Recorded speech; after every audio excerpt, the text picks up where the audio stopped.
Welcome to Michigan's WW1 Centennial News Report. I'm your host, Dennis Skupinski. During this program, The Home Front, Kalamazoo County, Part 2, we're going to finish up with the story of Kalamazoo County as a typical county in the United States and how it contributed to the war effort. We're also going to learn about the Salvation Army and the Doughnut Girls and how this related to World War I.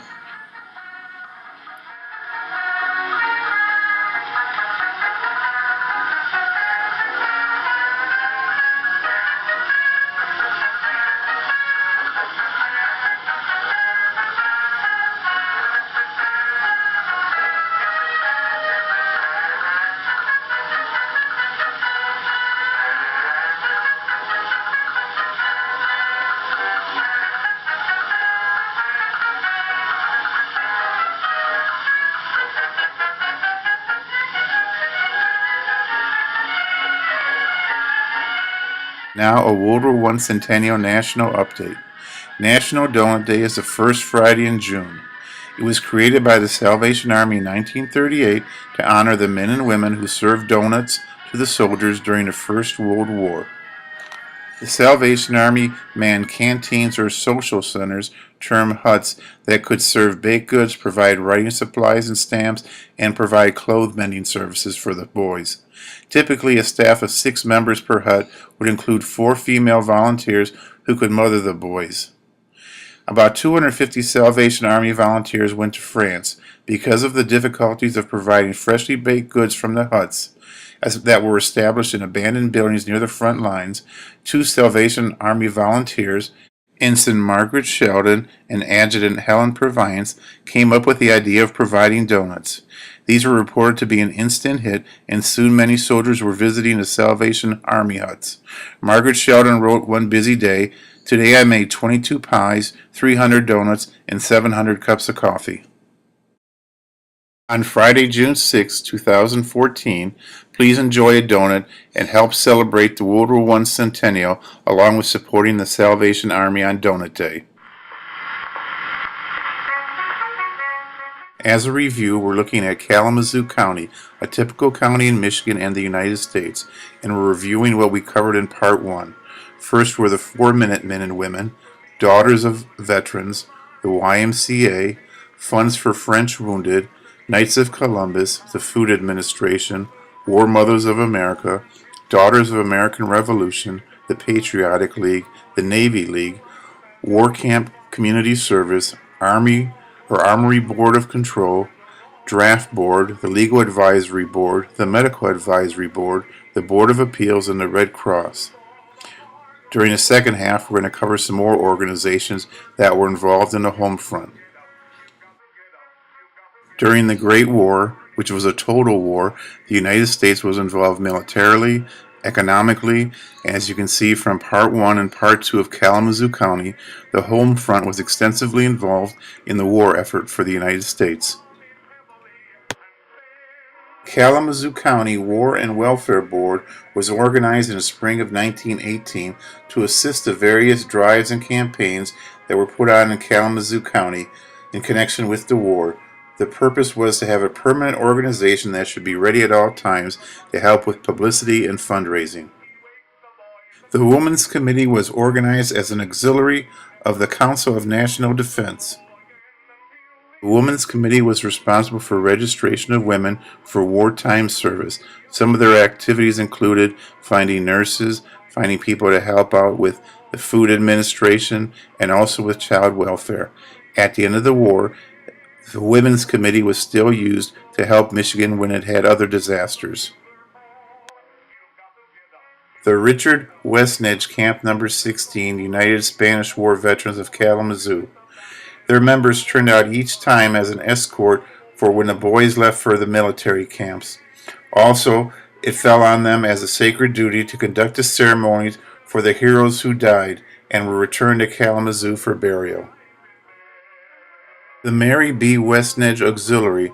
The objective of this organization is to cooperate with the comrades of the United Spanish War Veterans in extending aid and sympathy to all needy comrades in promoting patriotism and a proper reverence for the flag. They also helped out the Red Cross a lot. Orcutt Post number 79 of the Grand Army of the Republic. With its fife and drums, it marched in every procession that escorted young men at the beginning of their adventures overseas, and also welcomed them home again. It placed tributes of flowers at the foot of the banner of gold stars, in sorrow for those who did not return. Orcutt Relief Corps number 110, auxiliary to the Grand Army of the Republic.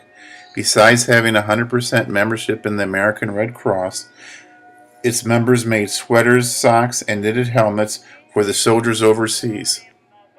Benevolent and Protective Order of Elks, Lodge number 50. Besides its members contributing to the war effort, the Elks Lodge was always open as an open house for servicemen who arrived in Kalamazoo. Mr. Frank Wemmisfeller made a unique record for himself during the war by knitting over 56 sweaters and donating them to the Red Cross for service overseas. For his services, the Red Cross gave him the Red Cross badge. The Central High School Cadet Corps was organized in 1917 and helped boys that were too young to enlist in the military learn military and leadership skills so that when the time came they'd be ready to serve.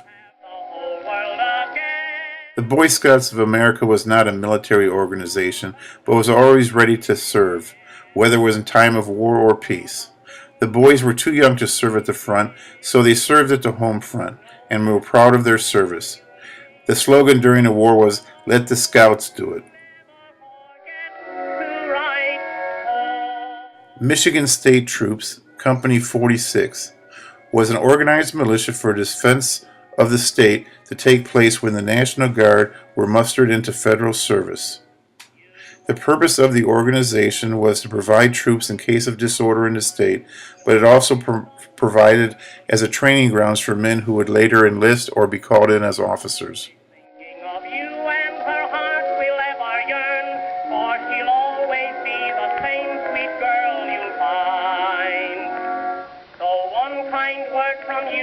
Like a star that sends its cheerful message from afar. Never forget to write home, even if only a line. Just try to make your sweetheart feel you come meant to make good although you have the whole world against you. Send us your love and a kiss. Those are the things that we miss. No matter where you may roam, never forget to write home.